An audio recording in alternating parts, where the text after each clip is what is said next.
Hello guys, good morning to everyone. Welcome to YouTube channel Educhamp live classes. Future begins here.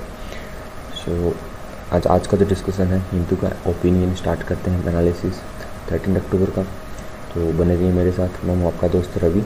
ठीक है, तो आज की बात करते हैं। तो 13 अक्टूबर है, ये कौन सा डे होता है? तो 13 अक्टूबर को अपन international day for disaster reduction. आपको पता है कि फ़िलहाल जो उड़ीसा के अंदर एक तूफ़ान आ रहा है, ठीक है, तितली तूफ़ान आ रहा है, पश्चिम बंगाल के अंदर आ रहा है। उससे पहले केरला के अंदर फ्लड आई थी। और आपको पता है कि अमेरिका के अंदर कैलिफोर्निया के अंदर तूफ़ान आ रहा है, इंडोनेशिया के अंदर थोड़े दिनों पहले आया था। तो कहने का मतलब डिजास्टर है। ठीक है, international day for disaster reduction का मतलब है कि इसको डिजास्टर है जबकि कोई भी आपदा आ जाती है, कोई बाढ़ या कुछ भी पानी फट जाता है, उसको कैसे रिडक्ट करना, उसको कैसे कम करना है, उसके बारे में उसके बारे में सोचना होता है। तो कब मनाया जाता है? पहली बात तो ये, तो 13 अक्टूबर को ये मनाया जाता है। ठीक है, और इसके कब से मनाया जाता है, क्या एम क्या है इसका? देखो यहाँ पे एक कोट है किसका, आपके यूनाइटेड नेशन के जो जनरल सेक्रेटरी हैं, कौन है? Antonio Guterres. कौन है यूनाइटेड नेशन के सेक्रेटरी जनरल? Antonio Guterres. उनका स्टेटमेंट कह सकते हैं अपन, क्या है ये? Reducing the economic losses from disasters has the power to transform lives in and contribute greatly to the eradication of poverty. कहने का मतलब है कि इकोनॉमिक लॉस होते हैं, किससे होते हैं? डिजास्टर से होते हैं। उनको कम करना, रिड्यूस करना, has the power to transform lives into and contribute greatly to the eradication of poverty. जब आपका इकोनॉमिक लॉस होता है, आप उसको भी कम कर सकते हैं। तो इससे क्या होगा? इससे जो पॉवर्टी है वो आपकी ख़त्म हो सकती है और आप कंट्रीब्यूट करेंगे इसके अंदर। ठीक है, as we mark the International Day for Disaster Reduction, let us reaffirm our commitment to this vital endeavor. That means ये अपना डे है, इस दिन अपन डिजास्टर रिडक्शन का जो डे मनाते हैं, अपने को सोचना चाहिए कि कमिटमेंट करना चाहिए कि जो ये वाइटल, एक जैसे कहने का मतलब जो अच्छी चीज़ है उसको अपन आगे बढ़ना चाहिए, आगे लेके बढ़ना चाहिए। एक इसका स्टेटमेंट है, यूएन के सेक्रेटरी जनरल है एंटोनियो गुटेरेस, उनका स्टेटमेंट है। ठीक है, तो अपन आगे बढ़ते हैं। देखो उसमें फर्स्ट आर्टिकल आज का अपना वो है as the rupee spins downward. देखो रूपी आपको पता है कि फ़िलहाल लगभग 73-74 रुपीज़ डॉलर हो रहा है। ठीक है, और कहने की बात है कि अभी थोड़े दिनों पहले की बात, एक साल पहले लगभग ये 63-60 के आसपास था। तो ये कहने का मतलब 10 to 15%, 20% के आसपास में रिडक्शन हो गया। ठीक है, इसको बोलते हैं क्या? इसको बोलते हैं डेप्रिशिएशन। एक तो डेप्रिशिएशन होता है, एक डेप्रिकेशन होता है। डेप्रिशिएशन उसको जो मुद्रा में अवमूल्यन होता है उसको बोलते हैं डेप्रिशिएशन। ठीक है, तो आपको देखो यहाँ पिक्चर में दिखा भी है, पिक्चर में दिख रहा है कि आपको जो रुपी है धड़ाम से नीचे गिर रहा है। ठीक है, और नीचे एक पर्सन है जो सोच रहा है कि अरे रुपये गिर गया। दैट मीन्स क्या है? आपने कुछ बारे में सोचना चाहिए कि क्यों हो रहा है। तो राइटर ने इसके बारे में जो बताया वो अपन डिस्कस करते हैं, है ना। देखो राइटर ने सबसे पहले बताया है कि कौन से ऐसे फैक्टर्स हैं, ठीक है, कि जिसने ऐसा कर दिया, क्या कर दिया? रुपये को नीचे गिरने मजबूर कर दिया। लेखक के अनुसार ये जो फैक्टर हैं वो डिमोनेटाइजेशन, जिसको अपन विमुद्रीकरण बोलते हैं, and the goods and service taxes, जिसको अपन जीएसटी बोलते हैं। तो कहने का मतलब है जो लेखक बता रहे हैं कि इसके जो प्रमुख कारण है वो demonetisation and goods and service tax है। ठीक है, और rate structure and collection system. आपका जो गुड्स एंड सर्विस टैक्स है वो उसकी स्ट्रक्चर, उसका जो कलेक्शन सिस्टम है वो दोनों ही रॉन्ग है। ठीक है, दोनों ही रॉन्ग है, दोनों ही इसकी कंट्रीब्यूशन करते हैं। कहने का मतलब कि जो आपका ड्यूटी डाउनवर्ड हो रहा है, स्लिपिंग डाउनवर्ड हो रहा है, उसके दो आपके रीजन हैं, that is demonetisation and goods and service taxes. ठीक है, the latest is the government's response to the rupee's fast paced depreciation. और आपका इसमें लेटेस्ट कौन सा है? इसमें लेटेस्ट आपका जो रुपी फास्ट पेस्ड डेप्रिशिएशन हो रहा है। कहने का मतलब रुपये जो डाउनवर्ड हो रहा है उसके बारे में जो गवर्नमेंट है वो कोई ध्यान नहीं दे रही। तो आपका थर्ड पहलू कह सकते हैं। तो तीसरा एस्पेक्ट कौन सा है कि नेग्लिजेंस कह सकते हैं, लापरवाही कह सकते हैं। फर्स्ट और सेकंड कौन कौन से हैं? Demonetisation and GST. ठीक है, अब इंडियन जो गवर्नमेंट है वो क्या बोलती है आपको, मतलब कि पैसा क्यों गिर रहा है उसके बारे में देख लीजिए आप। वो बोलती है कि एक तो ऑयल प्राइसेस, जो इंटरनेशनल मार्केट में जो क्रूड के ऑयल के प्राइसेस हैं वो बहुत ही आपको पता है हाई जा रहे हैं। वो हाई जा रहे हैं तो अपन इम्पोर्ट करेंगे तो अपने भी पैसे हाई होंगे। ठीक है, और अपना जो डेप्रिशिएशन होगा वो अपनी ज़्यादा करेंसी देनी पड़ेगी तो अपनी करेंसी का डेप्रिशिएशन हो जाएगा। ठीक है, यूएस जो यूनाइटेड स्टेट्स की जो फेडरल रिजर्व इंटरेस्ट पॉलिसी है वो भी कुछ चेंज हो रही है। जो इंटरेस्ट वो पे करते हैं या फिर लेते हैं उनकी रेट की जो पॉलिसी है वो भी चेंज हो रही है। तो यूएस की जो federal reserve interest rate policy वो चेंज हो रही है। टर्मोइल कह सकते हैं कि आपको ऊंच नीचे, या फिर ऐसे कह सकते हैं कि एक तरह से ऊपर नीचे हो रहा है सब कुछ system in the international currency. मतलब जो इंटरनेशनल करेंसी आपको पता है, जैसे लीरा की बात करूँ मैं, टर्की की करेंसी लीरा है। लीरा में आपको पता है कि पहले वो 4 लीरा ए डॉलर हुआ करती थी, लगभग साल भर पहले 4 लीरा ए डॉलर। अब आपकी वो 6 या 7 लीरा के आसपास चल रही है। तो आप देखेंगे तो उसमें तो लगभग 75% 80% डिप्रिसिएशन आ गया, क्योंकि इंडिया में तो ऐसा नहीं है, इंडिया में तो लगभग 10 to 15% है। तो कहने का मतलब सारे इंटरनेशनल करेंसीज हैं, उनमें ही आपका डिप्रिसिएशन चल रहा है, ये इंडिया की गवर्नमेंट बताती है। ठीक है, अब है आपका रफली $25 billion was spent between April and September. अप्रैल और सितंबर की बात चल रही है, तो इसके बीच में रफली है ना वो कितना स्पेंड किया है गवर्नमेंट ने, $25 बिलियन। ठीक है, yet the rupee went from about 65 to $1 to more than 71 to $1। कहने का मतलब भाई पहले आपका एक्सपेंस होता था ज़्यादा, फिर भी आपका रुपी कंट्रोल में था। अब तो आप एक्सपेंस भी कम कर रहे हैं, तो रुपी इतना कंट्रोल क्यों नहीं हो रहा है, ऐसे डाउनवर्ड क्यों जा रहा है। ठीक है, अब 65 से लगभग 71-72 हो चुका है, और ज़्यादा दिन दूर नहीं, ये बहुत कम टाइम है कि 75 भी पहुंच सकता है, जो कि अपने लिए बहुत ही और मुद्दे की बात है। ये द रुपी हो गया, the RBI intervene there after very selectively, probably recognising the futility of resisting the slide. कहने का मतलब है कि RBI है ना, पहले क्या करती पॉलिसी बनाती है, आपको पता है। तो RBI ने जैसे जैसे एक पैसा रुपये गिर रहा है, तो RBI ने भी पता है इंटरवीन कर दिया, मतलब कि दखलंदाजी करी उसके बाद में बहुत ही सिलेक्टिव तरीके से। कहने का मतलब पहले हर काम में वो मतलब कि काम करते थे, लेकिन अभी क्या है, उनको पता है कि रुपया तो डाउनवर्ड हो ही रहा है।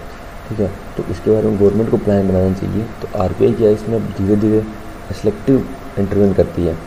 प्रोबेबली रिकग्नाइजिंग, उन्होंने पता लग गया है द फ्यूटिलिटी, यानी कि जो एक तरह से कह सकते हैं ना, फ्यूटिलिटी का मतलब होता है कि बेकार, असमर्थता। Futility of resisting the slide, मतलब जो स्लाइड, मतलब जो पैसा गिर रहा है, रुपया गिर रहा है, उसको रजिस्ट करना अपने हाथ में नहीं है। तो अभी जो RBI है वो बहुत कम इंटरवेन करती है, बहुत कम इसमें हस्तक्षेप करती है, सिलेक्टिव करती है कहने का मतलब। अब आपको बताता हूँ कि जो PM prime minister, finance minister, जो RBI गवर्नर है उर्जित पटेल, उनकी मीटिंग हुई थी। तो उन्होंने क्या सोचा और क्या उनका फोर्सी था, क्या उन्होंने प्रिसाइज किया, क्या उन्होंने सोचा, आगे की फोरकास्ट किया, और क्या वो आगे करना चाहते हैं, प्रोफेसी क्या है उनकी, वो देखते हैं। They related to hedging risk, short term borrowings, foreign portfolio investment norms, limits on foreign investments in corporate bonds and restriction on non essential imports. कहने का मतलब वो बेसिक आपको चीज़ बता रहे हैं कि आपको क्या क्या करना है। ठीक है, रिस्क कम करनी है, हेजिंग रिस्क कम करनी है, शॉर्ट टर्म बोरोइंग को आपको कम करना पड़ेगा। ठीक है, फॉरेन पोर्टफोलियो इन्वेस्टमेंट नॉर्म्स, ये आपका जो नॉर्म्स होते हैं, स्टैंडर्ड नॉर्म्स होते हैं, कुछ आपको रूल फॉलो करने हैं इन्वेस्टमेंट के, वो आपको सही करने पड़ेंगे। लिमिट ऑन फॉरेन इन्वेस्टमेंट, मतलब कि जो फॉरेन की इन्वेस्टमेंट है वो कम करना पड़ेगा। कॉर्पोरेट बॉन्ड की बात है सिर्फ। And restriction on non essential imports, जो आपके नॉन एसेंशियल, जो आपको नहीं चाहिए, उन इम्पोर्ट को आपको रेस्ट्रिक्ट करना पड़ेगा, उनको प्रतिबंधित करना पड़ेगा। किसने कहा ये तीनों ने मिलकर डिसीजन लिया। मिस्टर जेटली कौन है, फाइनेंस मिनिस्टर है। यहाँ जो बात हुई थी FM की, वो कौन है आपके, mister Jaitley, Arun Jaitley. Reassured markets that the fiscal correction target would be met without the cutback in capital expenditure. कहने का मतलब है कि उन्होंने बताया, समझाया, विश्वास दिलाया कि जो फिस्कल करेक्शन है, जो मॉनेटरी करेक्शन होता है, वो वुड बी मेट, वो अपना सही हो जाएगा without the cutback in capital expenditure, मतलब कैपिटल एक्सपेंडिचर को कट किए बिना अपना जो एक तरह से क्या फिस्कल करेक्शन है वो सही हो जाएगा, ऐसा किसने कहा, ऐसा मिस्टर जेटली ने कहा। ठीक है, yet it did not change market expectation, तो लेकिन फिर भी ऐसा कुछ नहीं हुआ, मार्केट की जो एक्सपेक्टेशन थी उसको उन्होंने चेंज नहीं किया। All in all the response measures could not turn the tide, मतलब कहने का मतलब टर्न द टाइड का मतलब है ज्वार बाटा था उसको चेंज नहीं कर सके, मतलब कि अपनी जो सिचुएशन आ रही थी, जो प्रॉब्लम्स आ रही थी, उसको अपन चेंज नहीं कर सके विदाउट द रिस्पॉन्सिव मेजर्स। ठीक है, डेप्रिसिएशन कंटिन्यूज अनबेटेड, डेप्रिसिएशन आपका कंटिन्यू हो रहा है, अनअबेटेड का मतलब हो गया एक तरह से रुक नहीं रहा है। ठीक है, 75 to $1 is within a hair breadth, देखो आपकी ईडियम बोल सकते हैं, क्या लिखा है, within a hair breadth, that means बहुत कम उसके बीच में गैप है। 75 to $1 मतलब कि 75 रुपीज़ $1 हो जाएगा, उसमें ज़्यादा टाइम नहीं लग रहा, उसके लिए ये ईडियम यूज होती है। Rising US interest rates and global crude prices, देखो एक्चुअली में हो क्या रहा है, US की जो इंटरेस्ट रेट है वो बढ़ रही है, ग्लोबल क्रूड प्राइस बढ़ रहे हैं, but these short term difficulties have touched what are traditional vulnerabilities. कहने का मतलब है कि ये तो जो आपकी चीज़ें हैं ये शॉर्ट टर्म है, लेकिन इन्होंने क्या एक्सपोज कर दिया, इन्होंने जो इंडिया की जो ट्रेडिशनल वल्नरेबिलिटी क्या होती है, एक तरह से कमजोरी, वल्नरेबल क्या होता है, कमज़ोर होता है, कंसेप्टिव है, तो जो कि कमजोरी थी ट्रेडिशनल वल्नरेबिलिटीज़ उसको आपको टच कर दिया, मतलब कि दिखा दिया, एक्सपोज कर दिया। ठीक है, अब ना आरबीआई क्या कर सकती है, आरबीआई कर सकती है what the RBI can do as it has in the past too, यानी उन्होंने जो पास्ट में किया था वैसा ही आप कर सकती है, is to open special windows for the forex need. Forex का मतलब क्या है, देखो ये आपका दो वर्ड से मिलकर बना है, दैट इज़ फॉरेन एक्सचेंजमेंट। क्या होता है, फॉरेन एक्सचेंज होता है, फॉरेन एक्सचेंज उसको बोला फॉरेक्स।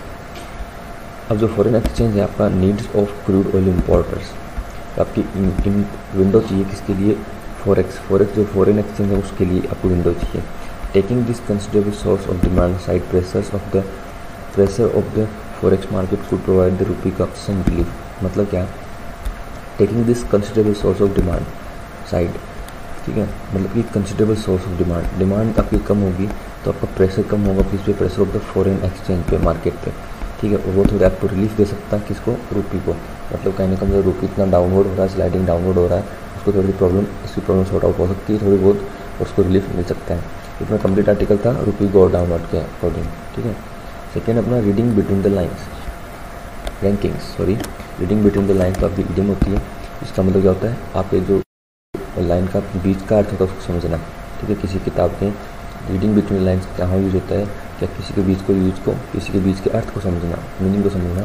ये रीडिंग बिटवीन द रैंकिंग किसकी है, आपको पता है जो टाइम हायर एजुकेशन है THE, उसने यूनिवर्सिटीज़ की रैंक जारी करी है कि कौन सी यूनिवर्सिटी वर्ल्ड के अंदर इंटरनेशनली सबसे अच्छी है।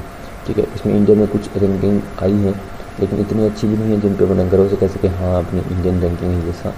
ठीक है, तो ये चीज़ जो कि है टाइम हायर एजुकेशन, उसने कौन कौन से स्टैंडर्ड या कौन कौन से आस्पेक्ट को कंसिडर किया वो अपन देखते हैं, और उसके बारे में जो इंडियन कौन कौन सी रैंकिंग कैसे कैसे वो भी देखते हैं। तो annual ranking of the world universities by the Times Higher Education and the recent announcement by PM closer bearing on the future of higher education है। कहने का मतलब दो चीज़, कौन कौन सी, एक तो जो एनुअल रैंकिंग आपकी जो किसने जारी करी है, टाइम हायर एजुकेशन ने, और आपका दूसरी चीज़ है रिसेंट अनाउंसमेंट, किसके द्वारा, PM के द्वारा, closer bearing on the future of higher education है। कहने का मतलब ये दो चीज़ें होती हैं, वो इंडिया के अंदर आपको पता है हायर एजुकेशन को डिसाइड करेंगे कि हायर एजुकेशन में है क्या। ठीक है, कहने का मतलब ये होगा कि annual ranking of the world universities by the Times Higher Education and the recent announcement by PM closer bearing on the future of higher education है। अब रैंकिंग ऑफ इंडिया की बात करते हैं। Ranking of India has some elements that were predictable and others had that come surprise. कहने का मतलब कुछ तो आपको पता है, जैसे IISc बेंगलोर है, उसके बारे में कुछ कहना ही, वो इंडिया के लिए टॉप पे रहती है, वर्ल्ड के लिए तो नहीं रहती, लेकिन इंडिया में जो रैंकिंग होती है उनमें वो टॉप पे रहती है। तो कुछ तो आपको पता है कि वो तो टॉप पे रहने वाली है, वो तो प्रेडिक्टेबल है, लेकिन कुछ सरप्राइज के अकॉर्डिंग आए हैं। जैसे कि IIT इंदौर की बात करें, ठीक है, IIT इंदौर जैसे मैं बोल रहा हूँ कि IISc बेंगलुरु टॉप अगेन, ठीक है, वो तो टॉप करती है इंडिया की तरफ से, लेकिन IIT इंदौर है which finished ahead of most of its founding 5 sisters, the JSS University, Mysuru and the American university Coimbatore. कहने का मतलब IIT इंदौर है, वो उसके साथ में 4 और आपकी IIT हुई थी, मतलब टोटल मिला के 5। तो एक तो IIT इंदौर हो गई और 4 और थी। उन 4-5 में से जो IIT इंदौर थी उसने अहेड, मतलब कि आगे सबसे अव्वल आई है, वो सबसे ऊपर रही है। और फाउंडिंग 5 सिस्टर मतलब 5 उस टाइम खोजी गई थी, और इसमें JSS यूनिवर्सिटी भी आई है मैसूरू की, और अमेरिकन यूनिवर्सिटी कोयम्बटूर में वो भी आई है। ठीक है, new universities versus old universities concept. देखो होता क्या है, अपन सोचते हैं कि जो ओल्ड यूनिवर्सिटी होती हैं वो उसमें अच्छी नॉलेज मिलती है और अच्छे उसमें ऑपरेटर्स होते हैं, अच्छे इक्विपमेंट मिलते हैं, अच्छे इंस्ट्रूमेंट मिलते हैं, अच्छी पढ़ाई होती है, अच्छे प्रोफेसर होते हैं, अच्छा इंफ्रास्ट्रक्चर होता है। ठीक है, और अच्छे आपको पता है उसमें रिसर्चेज होती हैं, और अच्छा उसका लिंकअप होता है किससे, तो आपकी फॉरेन कंपनीज है उससे, ताकि प्लेसमेंट अच्छा हो। लेकिन यहाँ पे न्यू यूनिवर्सिटी पता है जो टॉप करी है वो यूनिवर्सिटी सिर्फ 8 साल पुरानी है। दैट मीन्स ऐसा कुछ नहीं है, कई यूनिवर्सिटी आपको पता है जैसे हार्वर्ड है, मैसेच्यूसेट्स है, वो आपको पता 1980s की है। तो इसका मतलब ये नहीं है कि जो उसकी उम्र है, मतलब कि ओल्ड यूनिवर्सिटी है उसको ही पहले लिया जाएगा। टाइम्स हायर एजुकेशन में कुछ ना कुछ आपको पता है मेजर्स होंगे, उसमें स्टैंडर्ड्स होंगे, उसके अकॉर्डिंग कौन सी यूनिवर्सिटी फर्स्ट बैठती है। तो इसमें टाइम का कोई रोल नहीं है। तो टाइम का रोल होता तो आपको पता है इंडियन इंस्टीट्यूट ऑफ टेक्नोलॉजी जी सारी तो आपको पता है 1947 के बाद में खुली है। इन कुछ इंस्टीट्यूट आपके इंडिया में ऐसे भी हैं जो 80s के और 90s के भी हैं। ठीक है, जो अंग्रेज़ों के ज़माने के हैं, ठीक है, तो उनको नहीं लिया गया क्योंकि ऐसा कुछ नहीं है कि आपको पुरानी यूनिवर्सिटी है उसको ही टॉप करना है ना, कुछ नई यूनिवर्सिटी भी हो सकती है, उनमें कुछ खासियत हो सकती है। तो इस हिसाब से जो न्यू यूनिवर्सिटी का और पुरानी यूनिवर्सिटी का कॉन्सेप्ट है वो ऐसा है कि कोई जरूरी नहीं कि ओल्ड यूनिवर्सिटी आगे आएंगी, न्यू यूनिवर्सिटी भी आगे आ सकती हैं, ठीक है। ये अपना कंसेप्ट था जो मैंने डिस्कस कर लिया। Conference academic leadership on education for resurgence, कहने का मतलब है एकेडमिक जो लीडरशिप होती है और रिसर्जेंस का मतलब फिर से पुनरुद्धार होता है, उसके बारे में मीटिंग थी jointly organise by the University Grants Commission, जो आपका यूजीसी होता है, यूजीसी जो आपका विश्व अनुदान आयोग बोलते हैं उसको, ठीक है, विश्वविद्यालय अनुदान आयोग, all India council for technical education and the Indian council, तो AICTE, ये क्या होता है, ये होता है AICTE, और Indian council for social science research, ये होगा ICSR बोल सकते हैं इसको, ICSR, ठीक है, among other institution and attended by over 350 vice chancellors and representatives of the universities. जो अपनी मीटिंग हुई है वो तीन के द्वारा हेल्ड की गई, 3 के द्वारा ऑर्गेनाइज की गई थी, किसके द्वारा, एक आपका UGC, एक आपका AICTE, एक ICSR, ठीक है। इसमें कितने लोग आए, लगभग 350 से ज़्यादा वाइस चांसलर आए, रिप्रेजेंटेटिव आए यूनिवर्सिटी के। This is a powerful grouping Indeed, मतलब कहने का मतलब है कि ऐसे आप यदि कुछ ग्रुपिंग करते हैं तो ऑब्वियस है कि आप कुछ ना कुछ अपने जो एजुकेशन के बारे में सोच रहे हैं ना, तो ये अच्छा था, इसको आगे डिस्कस करते हैं। Delivering the inaugural address the prime minister announced that 1 lakh crore for infrastructure, that means कि प्राइम मिनिस्टर ने इसके अंदर क्या कहा, उन्होंने 1 लाख का जो इंफ्रास्ट्रक्चर था वो जो 1 लाख करोड़ के लिए 1 लाख करोड़ का बजट दिया इनको कि इंफ्रास्ट्रक्चर को बनाना उसके लिए, ठीक है। तो अच्छी बात है कि आप इंस्टीट्यूट के बारे में सोच रहे हैं, एजुकेशन के बारे में सोच रहे हैं, हायर एजुकेशन के बारे में सोच रहे हैं, तो इससे हेल्प मिलेगी जो आपकी रैंकिंग है उसको सुधारने में, ठीक है।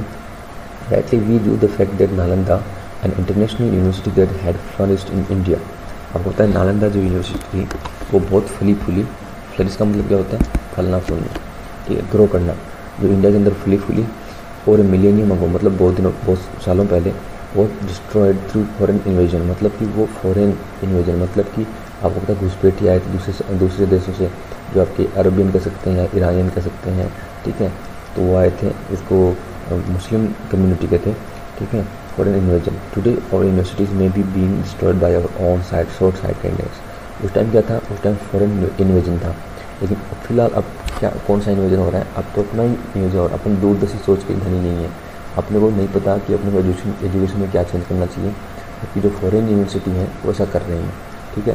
तो अपने को फिलहाल जो इन्वेजन हो रहा है, अपने जो टूट रहे हैं हम, वो किस वजह से टूट रहे हैं, अपनी शॉर्ट साइटेडनेस, मतलब जो फिर से दूरदर्शिता होती है ना, उसको वो अपन में नहीं है, ठीक है। तो कहने का मतलब ये है अपने को अपनी शॉर्ट साइटेडनेस जो है, तो अपने पास का दिखता नहीं, उसको अपन मायोपिया बोलते हैं, ठीक है, वो अपने को सही करना चाहिए, ठीक है। इसके अंदर ये कंप्लीट आर्टिकल था। तो थर्ड अपना by extension NRC for Tripura, तो NRC मतलब नेशनल रजिस्टर फॉर सिटीजन्स, ठीक है, नेशनल रजिस्टर्स फॉर सिटीजन्स, इसकी फुल फॉर्म पूछी जा सकती है कहीं पर भी किसी भी एग्जाम के अंदर, क्या है, national Register for citizens for Tripura. तो पहले पता आपको आसाम के लिए ये लागू हुआ था, ठीक है, आसाम में लगभग 4 मिलियन लोग हैं, जो कि आपको पता है कि जो अवैध तरीके से रहते हैं, ठीक है, कुछ रोहिंग्या को भी उनको बांग्लादेश छोड़ा गया था, तो जो नेशनल रजिस्टर हुआ उसमें 4 लाख लोगों को आपको पता है उसका नाम रजिस्टर में नहीं है, तो उनको फिर से ऐसा बोला गया कि आप प्रूव कर सकते हैं कि आपके जो एंसेस्टर थे वो यहीं के थे, ठीक है। तो फिर से टाइम देने का कोई मतलब नहीं है, जब आए नहीं तो उनको कि आप इसके लिए भी आप बनाओ या नेशनल रजिस्टर बनाओ सिटीजन्स का। Just 3 months ago, after the final draft of the National Register for Citizens of Assam was released, the Supreme Court has tagged a petition seeking a similar process for Tripura। कहने का मतलब है कि supreme court के अंदर एक petition आई कि आप त्रिपुरा के लिए भी ऐसा करो, तो आसाम के लिए आपने ऐसा किया है, आसाम में 4 मिलियन लोग निकल के आए हैं, तो आपको श्योर किसी को लगा ही होगा कि त्रिपुरा के अंदर भी ऐसा हो रहा है, त्रिपुरा के अंदर भी आपको पता है बांग्लादेशी आ सकते हैं और कोई चाइनीज़ वगैरह भी आ सकते हैं, ठीक है। तो त्रिपुरा के अंदर भी आपको NRC लागू करना है, आपको कहा गया। ये पिटीशन आई SC के अंदर, सुप्रीम कोर्ट के अंदर। पिटिशनर ने क्या कहा, पिटिशनर जो दया याचिका करने वाले थे उन्होंने कहा कि according to demand the cut off date for the recognition of migrants to July 1949 based on article 6 of the Indian constitution. कहने का मतलब है कि जो कट ऑफ डेट है जिसके अकॉर्डिंग अपने को डिसाइड होता है कि अपन इंडिया के निवासी हैं या जो माइग्रेंट आए थे, तो 1949 तक, जुलाई 1949 तक आपको पता टाइम दिया गया था कॉन्स्टिट्यूशन के अंदर कि जब इससे पहले जो इंडिया के अंदर आ गया माइग्रेंट हो चाहे इंडियन निवासी हो, वो इंडियन होगा, उसके बाद में जो आता है वो इंडियन नहीं माना जाएगा। तो यहाँ पे जो बात बताई जा रही है वो बताई जा रही है कि यहाँ पे बांग्लादेश का जो बना था 1971 के अंदर, उसके बाद से यहाँ पे जो कहने का मतलब जो घुसपैठ है या फिर रिफ्यूजी बोल सकते हैं वो यहाँ पे आ रहे हैं। तो कहने का मतलब कि 1949 तो बहुत पहले था, तो उसके बाद नहीं, उसके बाद तो मान नहीं सकते अपन, उसके पहले जो आ गया वो माइग्रेंट वो इंडियन माना जाएगा। तो अभी जो आ रहे हैं वो इलीगल आ रहे हैं, उनको बाहर निकाल के फेंकना चाहिए और उनको नेशनल रजिस्टर बनाना चाहिए, किसके लिए, त्रिपुरा के लिए। ठीक है, किसने कहा, ये पिटिशनर ने कहा, जो याचिका दायर करने वालों ने। The question of what awaits for the 4 million people whose name did not figure in the final NRC draft have been given a second chance to prove their antecedents still hangs in the balance। कहने का मतलब 4 million लोगों का नाम नहीं आया, उनको फिर से चांस दिया गया ताकि आप प्रूव कर सकें कि आपके एंटीसीडेंट थे, जो आपके एंसेस्टर्स थे वो यहीं के थे। ठीक है, Tripura where there is no such unanimity of views on the NRC process. ठीक है, त्रिपुरा के अंदर क्या है कि एनआरसी को मतलब कि बहुत कम लोग मानते हैं, एक तरह से एक मत नहीं है, कोई कुछ बोलता है कोई कुछ बोलता है। It will undo years of work to bring about a reconciliation between Bengali speaking and tribal people। ठीक है, the Supreme Court should be cognizant of this while hearing the petition। मतलब सुप्रीम कोर्ट को ध्यान रखना चाहिए कि वहाँ पे बंगाली भी हैं और ट्राइबल पीपल भी हैं, तो उनके बीच में कोई मतभेद ना हो जाए, इसका उनको ध्यान रखना चाहिए। ठीक है, देखना नेक्स्ट है अपना लास्ट वाला वोकैब बूस्टर होता है, one of the most important of all. तो पहला वर्ड इसके अंदर मैं डिस्कस वही वर्ड करता हूँ जो आप न्यूज़ पेपर में आए हुए हैं। ठीक है, द हिंदू में आते हैं, इंडियन एक्सप्रेस में आते हैं, ऐसा जो पेपर में आते हैं वही वर्ड, अच्छे वर्ड डिस्कस किए जाते हैं यहाँ पे। तो होपफुली आपकी किसी न किसी एग्जाम में इनमें से वर्ड आ जाता है। फर्स्ट वर्ड अपना असोर्ट। असोर्ट का मतलब है कि कहने का मतलब किसी के साथ में रहना, किसी कंपनी में रहना, किसी के साथ हैंग आउट करना, घूमना। एम्बार्क ऑन का मतलब कोई चीज़ स्टार्ट करना, कमेंस करना या फिर ग्रो करना। ठीक है, जंप द बैंड वैगन मतलब कि किसी चीज़ के साथ में चलना या फिर कोई पॉपुलर एक्टिविटी या ट्रेंड को अपना लेना, ज्वाइन कर लेना, है ना। ऑगर का मतलब होता है कि आगे की वस्तु देखना, मतलब अंतर्यामी होना। कहने का मतलब कि आगे की वस्तुओं को, जो होने वाली चीज़ें हैं, जो फ्यूचर में जाते हैं, फ्यूचर देखते हैं, उनको फ्यूचर देखने वाला पर्सन कह सकते हैं। प्रीशियस का मतलब आगे देखना। पोर्टेंड गुड और बैड आउटकम मतलब कि आगे की पहले बता देना कि आपके साथ तो ये होने वाला है, अच्छा होगा कि बुरा होगा। ठीक है, ये वर्ड अपना ग्राउज नेगेटिव वर्ड है आपका। कंप्लेन ऑन ट्राइबल यानी छोटी मोटी बातों पे कंप्लेन कर देना। ग्रम्बल करना मतलब कराना, ग्रोन करना, कराना। वाइन एंड चिल्लाना। प्रोटेस्ट मतलब कि सामना करना, काउंटर पार्ट करना। ये देखो डिक्टेट, ये डिक्टेट आपको पता है, तो डिक्टेट आपका क्या होता है, DICTAT। डिक्टेट क्या होता है, तो तानाशाह होता है। इस डिक्टेट में के आ रहा है, तो इसका मतलब क्या है, एन ऑर्डर पब्लिकली इशूड, मतलब कि एक तरह से एग्रीमेंट बोल सकते हैं, या फिर जैसे सुप्रीम कोर्ट का कोई आदेश आता है, कानून बनता है, उसको बोलते हैं। पुल बोल सकते हैं, डेक्री बोल सकते हैं, फीट बोल सकते हैं, यूकैश बोल सकते हैं ना। ये अच्छे वर्ड आप लोग को ध्यान में रखें। एक्स चेकर क्या होता है, देखो चेक आता है, चेक मनी वाला होता है चेक, उससे आपको वर्ड बना एक्स चेकर मतलब कि फंड्स, रिसोर्सेज, ट्रेजरी यानी खजाना, ऐसा। एक वर्ड आपका एग्रीजियस आपको वेरी नेगेटिव वर्ड है, बहुत ज़्यादा नेगेटिव है, मतलब कि बहुत ज़्यादा बैड, शॉकिंग, कोई न्यूज़ है, कुछ हो सकता है। ये वर्ड अच्छा है। ब्रोच का मतलब क्या है, open up, bring up, mood, च्योर मतलब किसी बात का वो डिस्कशन करते हैं अपन। मूड का मतलब क्या होता है, डिस्कशन करना। ठीक है, उसे क्या बोलते हैं, ब्रोच बोलते हैं। लास्ट वर्ड इज मेले का मतलब क्या होता है, भगदड़ मचना, बैटल होना, रशिंग होना यानी कि उतावलापन होना किसी चीज़ के अंदर। स्टेम्पिड का मतलब होता है भगदड़। ठीक है, अपना कंप्लीट आर्टिकल था, इसमें वोकैब बूस्टर था, इंटरनेशनल डे था। और कोई भी आपको रिक्वायरमेंट है किसी भी चीज़ की तो आप ऐड कर सकते हैं कि कमेंट बॉक्स में हमको इस चीज़ की रिक्वायरमेंट है, हम आपको वो भी ऐड कर देंगे। ठीक है, तो बने रहिए चैनल के साथ, और यदि आपको वीडियो पसंद आए तो लाइक करें, शेयर करें, सब्सक्राइब करें, ताकि हमारा मनोबल बढ़ता रहे, हम आपके लिए और अच्छी चीज़ें लेके आएँ। ठीक है, तब तक के लिए all the best, goodbye, be happy, जय हिंद, जय भारत।